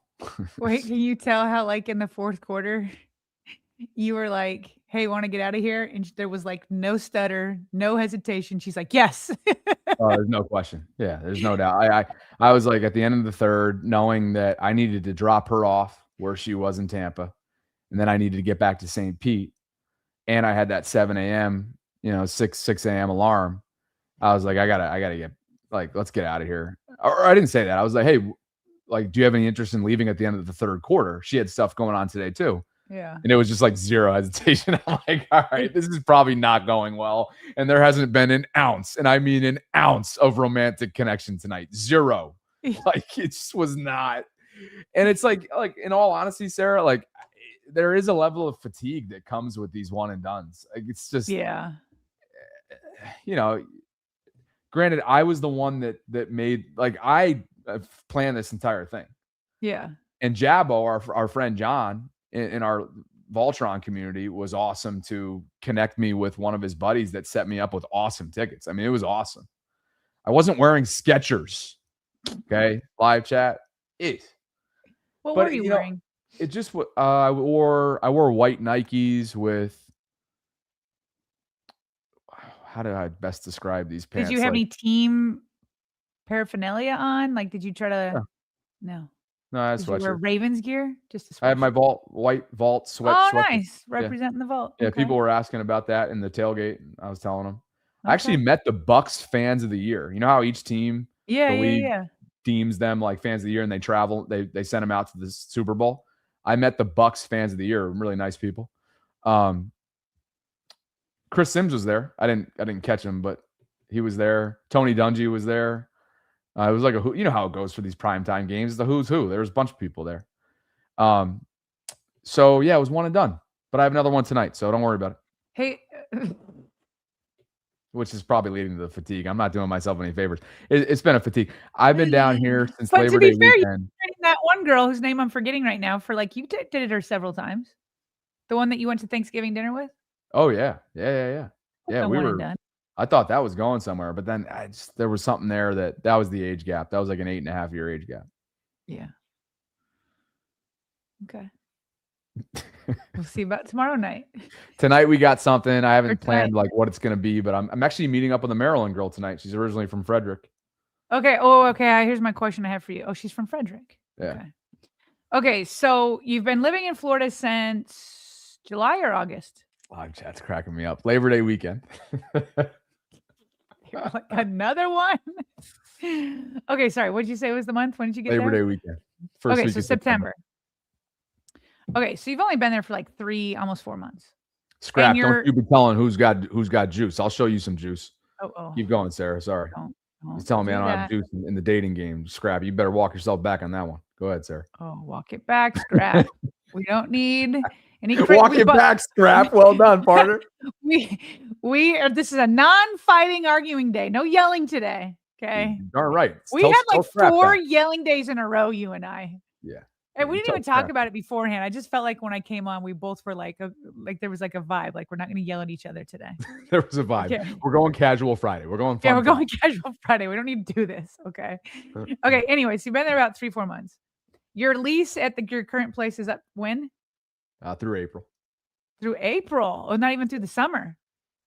Well, it could easily be. If it could be tomorrow. It could be next Okay. month. It But could be. your plan is through very April right flexible. now. Very Okay. flexible. How would you rate your Florida experience on a scale from 1 to 10? And how likely are you to stay beyond April?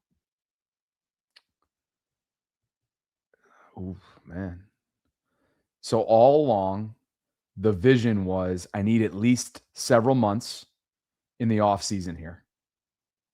Our Okay. off season. Football's Okay. off season. Yeah. So we need to revisit this question a couple months into the off season for starters. I'm not Like going to the not end of answer it now. February or something. Yeah, I'm not Okay. going to not answer it now, but like this Okay. needs to be looked at because all along Sure. I need to know what this place is like and what I'm like here in the off season. Yeah, and this isn't an ink what you're saying today. We got Yeah. you. Yeah. But I think it's been uniquely challenging for starters, knowing that outside my cousin who travels a lot and is in a somewhat of a different phase of lifestyle, it's been lonely, like I alluded to within the last week or so, Mhm. which is why I go on so many dates. Right. One of the reasons. But the quality of life, the gym community, how healthy I feel, and the extra 30 minutes of daylight this time of year, Mhm. the vibrant community, all those things make the scale tip towards wanting to stay Okay. and checking it out. Okay. Yeah. So you're just looking for more friends, more friendship and more companionship, all of that, and then you would just be loving life down there. I've definitely been thinking a lot about if I'm going to need to cut back in this whole dating thing and do something that I thought I would never do and join like intramural church? sport recreational things. I do need to find a good church down here. I would love to Find a do good that. church. I would love to do that in the off season for sure. How do I not push that angle when I met my husband at church? How could I not Yeah. push that angle? Yeah. No, yeah, exactly. You can't not. Yeah. Well, I guess you could, but I think it'd be a great thing for me to do in the off season. I'd love to actually drive by a Catholic church, which is where I would go. Yeah. To every morning on my way to the work to gym. Do the Catholics help singles like meet and stuff? Like, do they have like anything for like young adult singles to help you guys meet each other? Certainly not like the YSA The event. that I've LDS been board, to. yeah. And if they do, Sarah, I'm just not privy You're to not it. aware of it. They Yeah. should. Yeah. I feel like all churches should. I'd be open to it. I will say that on the apps, there are some people that, in my estimation, take their faith is pretty intense Yeah. to a point of I just got to kind of look at that and how that vibes with me and my lifestyle. Yeah. Not Consider as myself intense. Catholic. I can count on two hands how many times I'm in a church per year. Reality of that is that Christmas and Easter, I assume. and others, yeah. But Oh, those are the big ones. But if I find the right person and I find the right parish, that's been the big thing since I moved to Baltimore. Because at Loyola, there was one on campus. And to this day, I really want to be married and have Father Tom Roach from Loyola officiate my wedding. And I've already told him that. How old is Father Tom Roach? He's getting up there, which I got to get my you-know-what together. He's getting up there. You got to get your stuff together. Yeah. And Sarah, he and I have such a special relationship. Like and actually for those of you that are DMV people, he went to, oh gosh, what high school did he go to? Shoot. Not Gonzaga. But anyway, he's from like the DC area. And he was a Jesuit.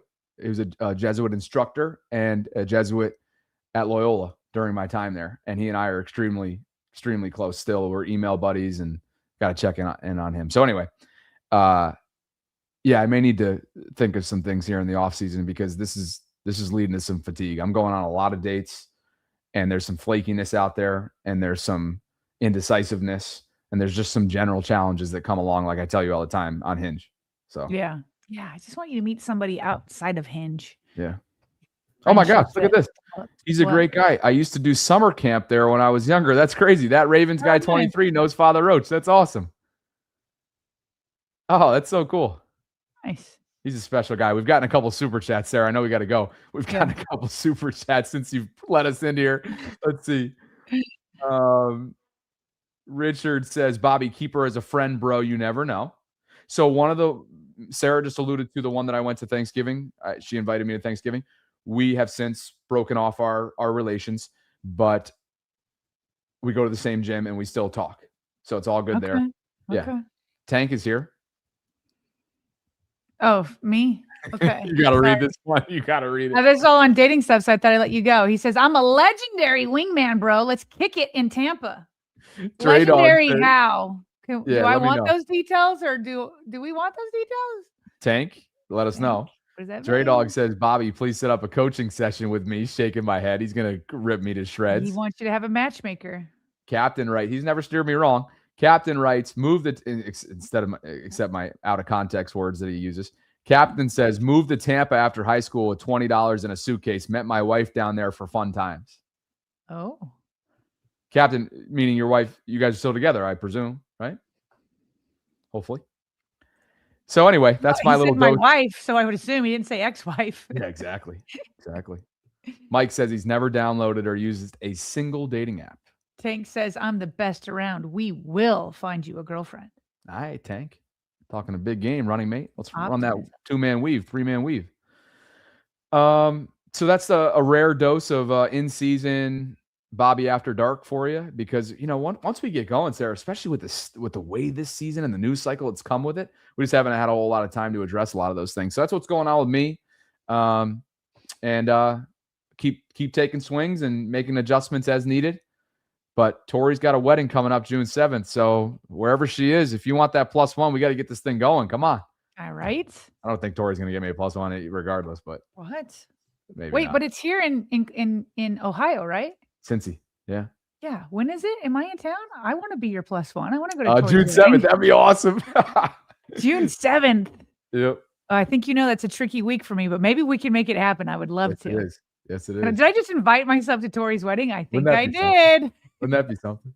Hey, Tori. I didn't get an invite. There's nothing in the mail. Did she already send out invitations? Oh, let's see. Do I have one of my save the dates on the fridge? Save the date. She didn't even ask me to save the date. Meaning. But Tori and I thought we've talked on the phone a few times. I thought we were tight. The answer to your question though is no. There's no true invitations out yet. It's just save the date. Oh, okay. So there you go. Okay. Trey says I got something in Cincy for me. Interesting. Richard says let it come to you. Best things happen in that frame. Meh. That's why, Richard, you know what I say to that? Meh. Just but meh. Where is he going to let it come to him? Like you work at home. I know. You don't have any places to meet people. I know. Unless I gotta you go get my out butt and there. yeah. I appreciate that and like speaking things into existence like that and having faith and allowing things to unfold the way they're supposed to. I get all that. But Sarah, you're right. You and I talk about it all the time. What's the biggest challenge ahead for me? It's working full-time remote in an area that I know no one. you got to get yourself out there. Carl says that if, oh, sorry, go ahead. No, I just, I've been putting myself in situations that are, hey, I'm showing up to a bar stool on a Thursday night with my laptop to get dinner. And I'm going to sit at that bar stool and I'm going to meet people every single time. Have I met anybody that's eligible? No, but I meet people. I meet locals. Put myself out there. I mean, I'm sitting inside these walls all day long. I see my neighbors sometimes in the back where our shared areas for the dog. But look at Richard. Richard says, get out there and safari, bro. Hobbies, etc. Oh, you're funny. And Carl says that if I'm your +1, that you have to put on your high heels. Not me. I say I'll have on my high heels. You wear your regular shoes, and let's just accentuate the height difference. Yeah, I'm gonna. Since it's like it's obviously a business partnership, so we're not trying to look like a couple. That's true. But if we end up in photos together, I'm gonna want some lift for sure. No, no. We'll do one where my elbow's like on top of your shoulder, just like I'm like. When we went to the top, the rooftop that I used to rent, that was awesome. That was crazy. Like, think about that, how long ago that was. So long ago. It was like a year in, though, I think. Yeah. I met Gardner for the first time. We were in Harbor East. I was renting a place there. That's crazy. Harbaugh did not rule it just because we're still on. We might as well. Osmodia said that you literally rejected a cutie because she was a bookworm. Is this true? You don't like people that can read? Because she was a bookworm. Richard, can you give more context to that? Who did I reject? Someone from our YSA event? I'm not 6'2". I'm 5'10". In heels, I can maybe get to. Over 6 for sure, right? I'd have to be really high heels. I'm not that graceful. Yeah. I got to cut it at like 1.5 or something. Megatron says, get online and travel. Bro, I'm doing both. I don't want to make it seem like I'm not taking my shots out here. I mean, this isn't like a desperate, dire situation. I'm just telling you what some of the challenges are with putting yourself out there. That's all. All right. What did you say? What did Harbaugh say? Why are we still on here? It's 1:44. What are we doing? We got to go. I thought it was supposed to be quick. Harbaugh did not rule out Bateman. He said that he's obviously dealing with the aftermath of the ankle sprain and fighting through it. They're going to have a decision on not only Bateman's availability tomorrow, but also Ardarius and Tavius. So perhaps after 4 tomorrow, there's going to be a lot of news coming down from a roster standpoint. Yeah. They said they wanted to get DeAndre Hopkins the ball more. If Bateman can't go, I want to see it. Yeah. I want a Hopkins touchdown. And will they scratch? I'm calling it. There's going to be a Hopkins touchdown. Okay. Yeah. Well, you can't scratch Tez, right? Assuming that groin's okay. You can't scratch him now that Bateman will likely be down. Although, again, they're not ruling him out. But clearly he's going to be limited. Femi's killing me in the chat. He said all these people living with their moms got advice. LOL. I'm not laughing. I'm not laughing at them. I'm laughing at the words. Femi will say exactly what's on his mind. Oh, man. You guys are hysterical. Look, I'm going to keep taking my shots, Sarah. You know that. But I'd be lying if I said there isn't a little bit of fatigue with the intense rate that I've been going at since I got down here. Yeah, I've probably been on over 20 dates. Like 20? Feels like you're like averaging like 3 a week. That feels like you don't have to do it that much. But I know you. You don't like being alone. I like my alone time. Like you always want to be with somebody doing something. I do, and it really stems from I talk to my best friend every morning about this on his way to a local high school in the area that we grew up in, and he's a school counselor and the JV basketball coach. He loves his alone time. Of course he does. He's got kids that are between, call it 10 and 15 around him at all times, whether it's on the basketball court or in the school system. And so I would too. But when you sit in this, you sit alone all day. Yeah, it's tough. Yeah, you don't want to have like a night alone. It's tough. Also. Yeah, I hear that. It's tough. I hope DeAndre calls in later this afternoon. He's got a lot to say in the live chat right now. I hope he gives us a call. Oh yeah, he's trying to call. He's got a lot to say, DeAndre, don't you? I hope you call in later this afternoon. Let's do it. We'll talk about my personal life. We'll talk about yours. Stack it up against one another, and may the best man win. Partner, have an awesome weekend. You have an awesome weekend. I can't wait to hear about your next first date. All right. Sounds Hopefully good. It's not one and done again. Hey, and you always know how it goes, right? As much as I want to talk about, because it feels like it's very one-sided right now. but you draw that line. So everybody knows that I'm not dominating the conversation. It's just, it's how you and I roll, right? Yeah. Rodrigo celebrating 3 months of channel membership. And he says, love you guys. Thanks for the content. Getting ready for the summer here in Chile. Nice. Yes, you are. Oh, Chile man. summer. It's getting started. Man, Rodrigo. I actually wanted to go straight from like Christmas and New Year's.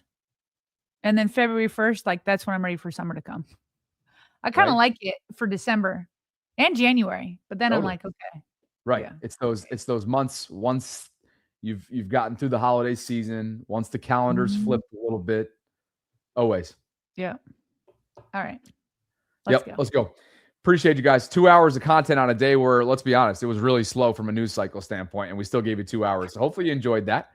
Thanks to Dave Lapham for the continued support of our program, and for Dave's not a sponsor. Excuse me. Thanks to Dave Lapham for joining us for his Bengals perspective. He'll be on the radio call Sunday for Cincinnati. Thanks to you, partner, and thanks to everybody, including our sponsor, Primary Residential Mortgage, for continuing to support our program. If you could, on the way out, like the video, subscribe to the channel, hit that notification bell, consider becoming a channel member or a gift-giving membership. Sarah and I will catch up with you in post-game form in the 5 o'clock hour on Sunday, and I will be live, as I always am, in the 11 o'clock hour prior to the 1 o'clock kickoff. Thanks, VAULTRONs. Talk to you guys soon.